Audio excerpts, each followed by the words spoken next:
तयार करत आहोत।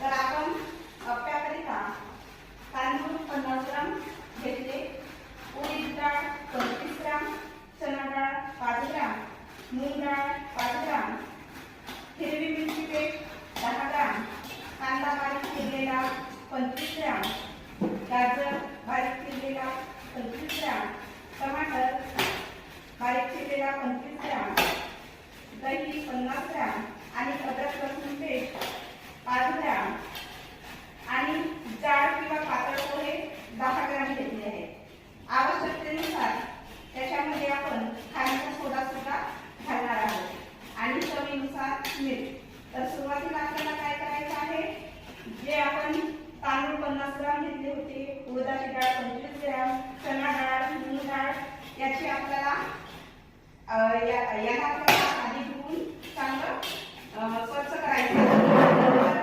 8 ते 9 तास आपल्याला ते पाण्यात भिजत घालायचे आहे आणि पाण्यात भिजत घातल्यानंतर त्याची आपल्याला पेस्ट करायची आहे आणि ती पेस्ट सुद्धा आपल्याला 1-2 तास तशीच ठेवायची आहे।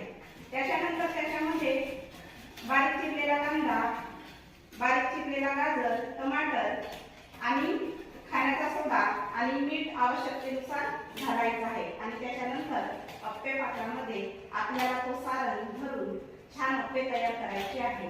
तर हे अप्पे घरात सर्वांनाच आवडतात, लहानपासून ते मोठ्यापर्यंत अप्पे पौष्टिक नाश्ता म्हणून